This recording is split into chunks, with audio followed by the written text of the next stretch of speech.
Everyone, welcome back to my channel. So बच्चों, आज की इस वीडियो में हम क्लास 6 की साइंस सब्जेक्ट की वर्कशीट नंबर 20 करेंगे, जो कि आपकी 14 सितंबर की वर्कशीट है। ओके, तो यहाँ पे आप देखो इलेक्ट्रिक फ्यूज़ के बारे में जानोगे कि फ्यूज़ क्या होता है। सो फ्यूज़ क्या होता है?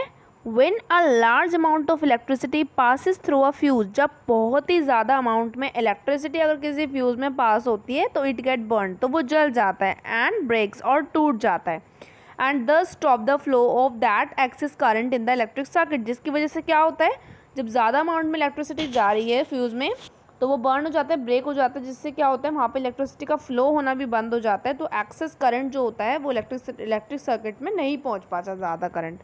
ठीक है, this excess current will not be reach up to the electrical equipment like fan, TV, washing machine. तो इन सभी चीज़ों में क्या होता है कि ज़्यादा एक्स्ट्रा करंट जो होता है वो नहीं पहुंच पाता है, क्योंकि इन सभी चीज़ों में फ्यूज़ लगा हुआ होता है। So this will be safe from excess electric current, जिसकी वजह से ये ज़्यादा अमाउंट में अगर करंट आ रहा है तो उस वजह से ये जो चीज़ें हैं ये सेफ़ हो जाती हैं। And the fuse wire is made up of very thin metallic wire and act as a safety device of electrical equipment from excess current. अब जो भी आपका मेटालिक फ्यूज़ होता है उसके अंदर एक पतली सी एक मेटालिक वायर लगी हुई होती है, जो कि आपकी सेफ्टी डिवाइस की तरह काम करती है। तो सभी जितने भी आपके इलेक्ट्रिकल इक्विपमेंट होते हैं उसके अंदर फ्यूज़ लगा हुआ होता है, उसमें एक पतली सी तार होती है। ठीक है, वो टूट जाती है अगर उसमें एक्सेस करंट आने लग जाता है, ज़्यादा अमाउंट में करंट आने लग जाता है तो वो टूट जाती है। सो जिसकी वजह से क्या है, वहाँ पे इलेक्ट्रिसिटी में उस इलेक्ट्रिकल इक्विपमेंट के अंदर जो है इलेक्ट्रिक करंट जो है वो कम आने लग जाता है। ठीक है, जिससे वो चीज़ जो है सेफ़ हो जाती है।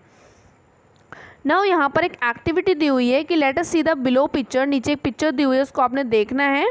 And of the two bulb and try to find out which of the given bulb is fused and why. आपको देखना है कि इन दोनों बल्ब में कौन सा फ्यूज़ है और कौन सा आपका फ्यूज़ नहीं है। ठीक है, आपको बताना है क्यों। तो देखिए यहाँ पर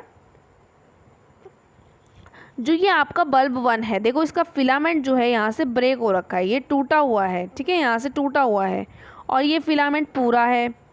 ठीक है, तो इन दिस ये आपका बल्ब ए है और ये आपका बल्ब बी है। तो देखो यहाँ पे आप आंसर में लिखोगे कि in this picture bulb A is fused because it's filament is broken. क्योंकि बल्ब ए फ्यूज़ क्यों है, क्योंकि उसका फिलामेंट जो है वो ब्रोकन है, यानी टूटा हुआ है। Which result in a break in a path of electric current. इससे क्या होगा कि इलेक्ट्रिक जो करंट है वो पास नहीं हो पाएगा बिटवीन द टर्मिनल के बीच में पास नहीं हो पाएगा। तो bulb A does not light up, और बल्ब जो है वो नहीं जलेगा as no current passes through its filament, क्योंकि उसके फिलामेंट के अंदर कोई भी करंट पास नहीं हो रहा है।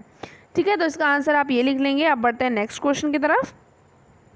तो यहाँ पे उस क्वेश्चन की हिंट भी दी हुई है कि any bulb become fused whenever its metallic filament made up of tungsten metal is get burned और broken due to excess electrical current and thus no electric current can pass through the between the two terminal. This will stop the bulb to glow and to give light. तो यहाँ पे hint क्या दी हुई है, जो आपने अभी पढ़ा कि जब भी कोई बल्ब फ्यूज हो जाता है तो उसका मेटालिक फिलामेंट जो उसके अंदर लगा हुआ होता है, टंगस्टन मेटल का वो बना हुआ होता है, वो जल जाता है और ब्रोकन यानी टूट जाता है, क्योंकि इसमें बहुत ज़्यादा अमाउंट में इलेक्ट्रिकल करंट जो है वो पास होने लग जाता है, जिसकी वजह से जब वो टूट जाएगा तो कोई इलेक्ट्रिक करंट उसके अंदर पास नहीं हो पाएगा दोनों टर्मिनल्स के बीच में, पॉजिटिव और नेगेटिव के बीच में, जिस वजह से बल्ब जो है वो नहीं जलेगा और लाइट नहीं देगा। इट मीन्स कि बल्ब क्या हो गया, फ्यूज़ हो गया। नाउ डू यू नो, क्या आप जानते हैं air is a bad conductor of electricity. क्या आप जानते हैं एयर जो है एक बैड कंडक्टर है इलेक्ट्रिसिटी का, यानी कि एयर के अंदर जो है इलेक्ट्रिकल करंट जो है वो फ्लो नहीं हो पाता। If air were the good conductor of electricity could reach the bulb without wiring and bulb could light without wires. तो अगर ऐसा होता कि हमारी एयर भी एक बहुत ही अच्छा कंडक्टर होती इलेक्ट्रिसिटी का, तो क्या होता कि हमें जो है बल्ब में कोई वायरिंग नहीं करनी पड़ती, बल्ब जो है अपने आप ही जल जाता, बिना किसी वायर के, बिना किसी तार के जो है बल्ब अपने आप ही जल सकता था। Moreover the electricity running through the wires could be scatter all around the wire and then it might be dangerous. ठीक है, तो सारी इलेक्ट्रिसिटी जो है फिर क्या है, हमारे एनवायरनमेंट में ही घूमती रहती, जिस वजह से वो बहुत ज़्यादा डेंजरस हो जाता है। इस वजह से एयर जो है वो बैड कंडक्टर है इलेक्ट्रिसिटी का। ओके, नाउ यहाँ पर कुछ और क्वेश्चंस दिए हुए हैं, क्वेश्चन नंबर 1 और क्वेश्चन नंबर 2। तो यहाँ पे देखते हैं, सबसे पहला क्वेश्चन आपको दिया हुआ है मैच दी फॉलोइंग, यानी आपको इन्हें मैच करना है। तो फर्स्ट आपको दिया हुआ है ए पार्ट में स्विच को किससे आप मैच करोगे। तो स्विच क्या होता है, इट आइदर ब्रेक और कंप्लीट। तो स्विच को आप मैच करोगे इस 6th से। ओके, तो यहाँ पे मैं लिख देती हूँ ए को इससे मैच कर लेना। नाउ बी देखो फिलामेंट, फिलामेंट को किससे मैच करेंगे, तो फिलामेंट का आएगा glows when electricity passes in it, जब ये फिलामेंट क्या होता है, जलने लग जाता है जब इसके अंदर इलेक्ट्रिसिटी पास होती है। तो ये आपका बी का हो जाएगा, तो इसमें आप बी पे मैच कर लेंगे। नाउ थर्ड देखो सी में इंसुलेटर लिखा हुआ है, इंसुलेटर क्या होते हैं, does not allow electricity to pass, अपने अंदर से इलेक्ट्रिसिटी को पास नहीं होने देते हैं, तो ये फोर्थ को आपने सी से मैच करना है। नाउ डी में देखो बैटरी, बैटरी क्या होता है, कॉम्बिनेशन ऑफ सेल होता है, तो बैटरी को आप लोग मैच करोगे फर्स्ट से, तो ये डी का हो गया मैचअप। नाउ कंडक्टर क्या होता है, allows electricity to pass through, यानी कंडक्टर क्या करता है, अपने अंदर से इलेक्ट्रिसिटी को पास होने देता है, तो ये थर्ड को आपने ई से मिलाना है। अगला एफ है सेल, सेल जो होता है वो क्या होता है, एक डिवाइस होता है जो क्या करता है, आपकी केमिकल एनर्जी को इलेक्ट्रिसिटी में कन्वर्ट करता है, तो ये आपका एफ से आपने मैच कर देना है। ठीक है, तो इस तरीके से आपने ये मैचअप कर लेने हैं। अब हम बढ़ते हैं अपने क्वेश्चन नंबर 2 की तरफ। क्वेश्चन नंबर 2 में बोला गया है कि draw the symbol of the following, इनके सिंबल्स आपको बनाने के, सेल कैसे बनाया जाता है, बैटरी कैसे बनाई जाती है, बल्ब का, स्विच ऑन का और स्विच ऑफ का आपको बनाना है। ओके, नाउ सेल का कैसे आप लोग बनाएंगे,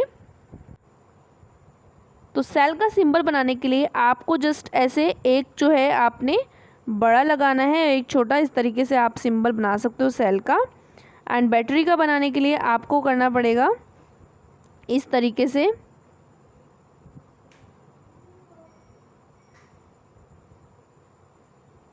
नाउ बल्ब का बनाने के लिए आप क्या करोगे, इस तरीके से आप बल्ब बना दोगे। स्विच ऑन के लिए आपको एक स्विच बनाना है इस तरीके से और उसको ऑन दिखाना है। नाउ स्विच ऑफ के लिए आपको ऐसे बनाकर सिंबल जो है स्विच का ऐसे ओपन रखना है। ठीक है, अब देखिए यहाँ पर कि सेल का जो सिंबल है वो इस तरीके से आपको ड्रॉ करना है, बैटरी का आपको करना है इस तरीके से, बल्ब का जो है सिंबल ये होगा, स्विच ऑन का ये होगा एंड स्विच ऑफ का ये होगा। इस तरीके से आपने ड्रॉ कर लेना है। एंड जाने से पहले वीडियो को लाइक करना मत भूलना। मिलते हैं नेक्स्ट वीडियो में, तब तक के लिए बाय बाय।